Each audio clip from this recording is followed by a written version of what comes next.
Toji, you've been recognized as one of the top women in AI and have an impressive background spanning Google's Responsible AI program, founding multiple AI businesses, and authoring influential books.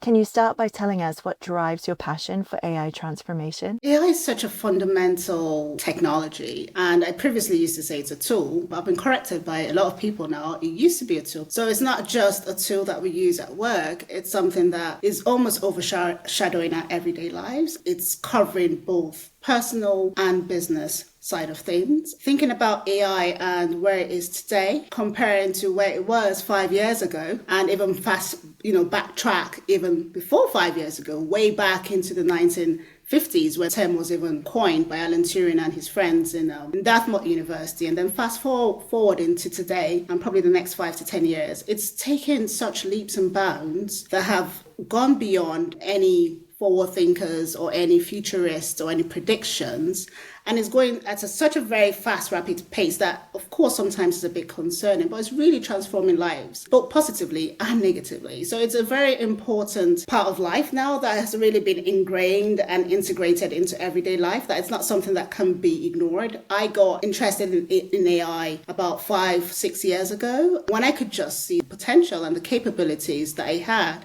especially the potential to solve the world's top problems and global challenges. And I could just see that. And that's what got me into the field in the first place. And knowing that it still has that potential today to transform businesses, right, and drive, customer satisfaction and loyalty and yield, return on investment, improve productivity and efficiencies, and even help people on a personal level is quite exciting. But of course, on the flip side, it also has challenges. It still has a lot of teething problems that need to be addressed.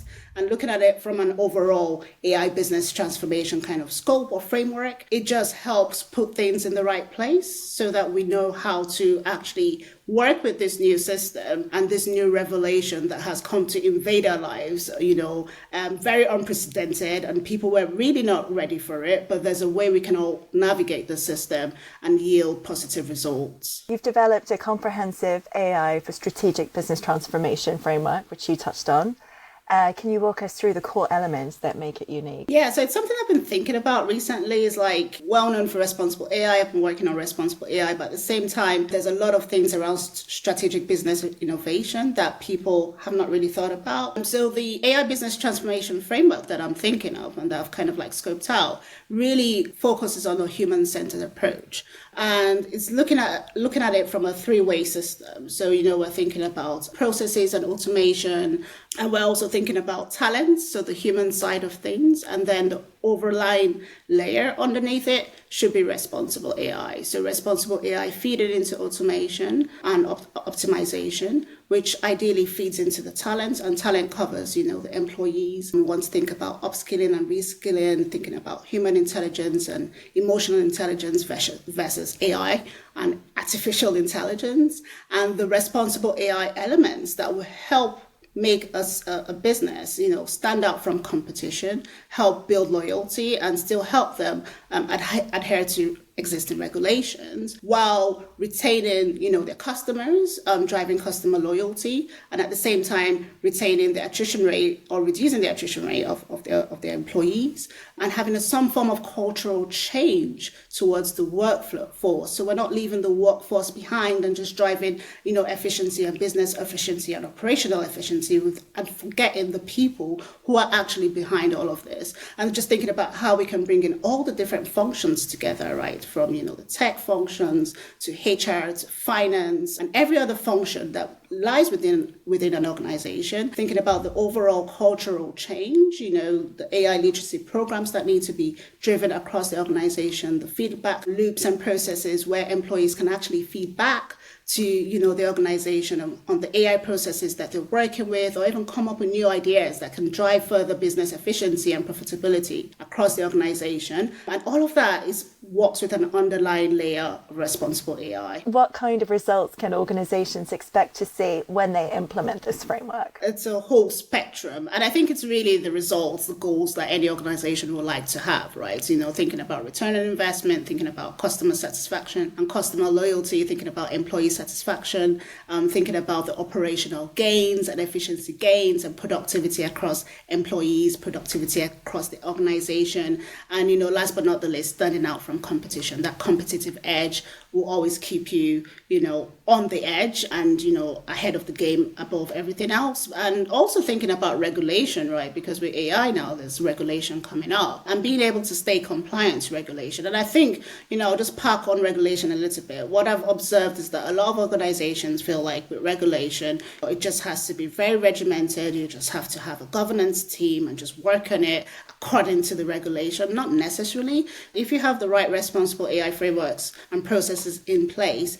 it will fit in nicely into regulation without you needing to understand exactly what the EU AI Act says, for instance. They all cover the same principles that need to be covered for safe and trustworthy AI. And if you already implement that from the start, or even in the middle, but thinking about making sure your responsible AI processes, and it's not just around privacy and compliance and risk assessments, but you're thinking about, explainability and transparency and fairness, which is reduced biases, then it covers the overall spectrum. At the end of the day, the trust customers have in your brand reputation, and in your products will increase, because right now the trust in AI is reducing, and is reducing at a very fast and alarming rate, which means if you're actually driving AI in your products, your customers are probably getting a bit more wary and a bit more less loyal to your products now, because you're another AI company working with AI. And if you're able to show them some form of transparency and show them some form of responsibility in your processes,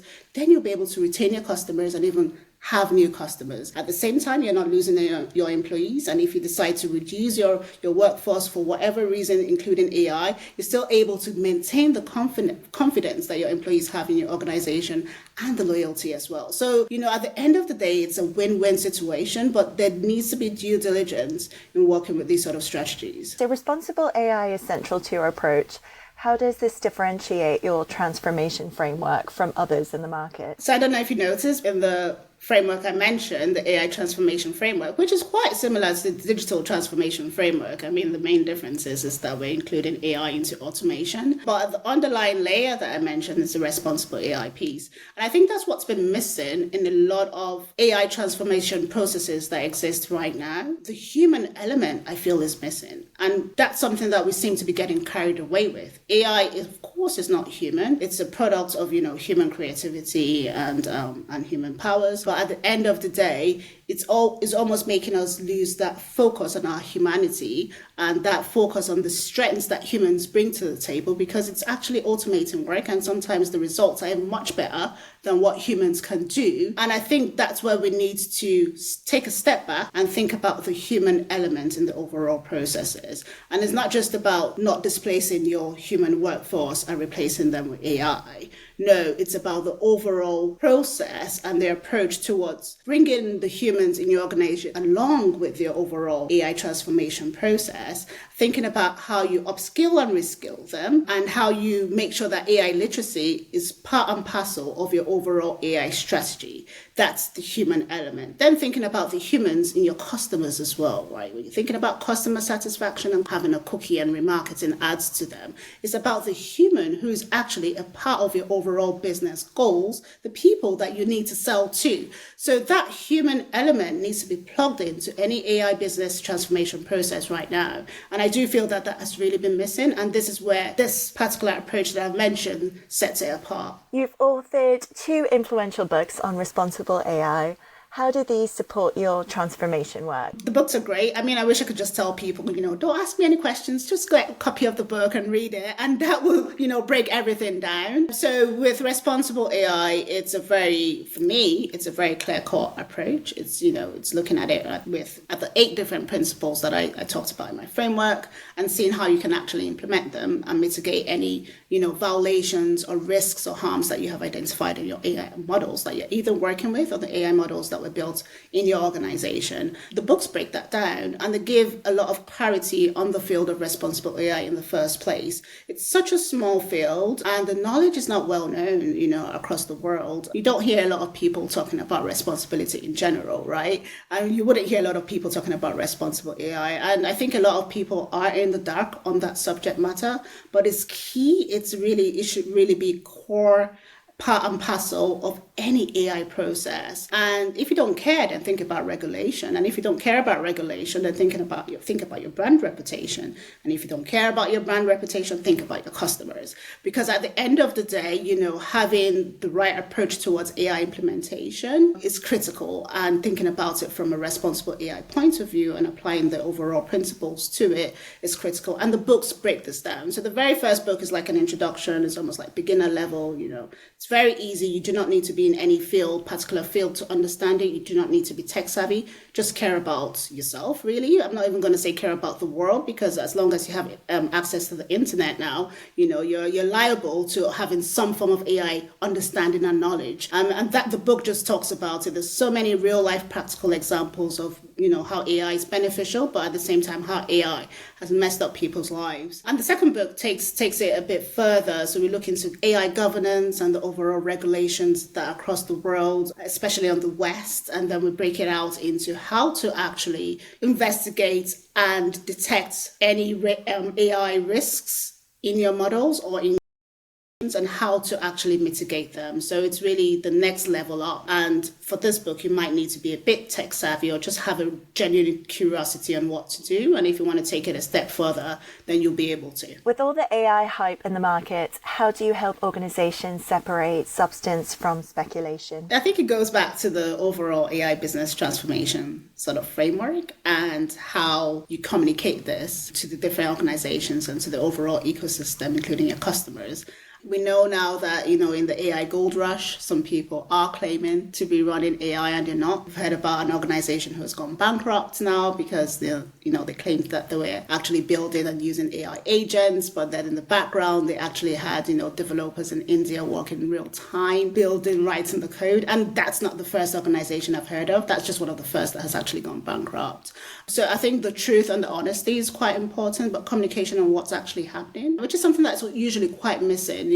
People try to conceal information for different reasons, but having the right, communication around, your plans, your roadmap, your product roadmap, plans you have to integrate AI into your organization and how you're going to work with your customers to help them adopt these processes and understand the overall workflow. I was at an event recently and, after the talk, someone came up to me and the VP of the organization and just said, look, I'm still at a loss on where to start. I do not know how to create a workflow with AI. There's just too much information out there. And I did tell the VP of the organization, you need to work with your customers, right? You need to be able to have a help center, have tutorials and break it down. You are the one building these AI tools for your customers. They need to know what to do. They need to be able to see the end-to-end combination or the end-to-end workflow, right, on what they need to do and how they need to do it for their small businesses, and you need to help them.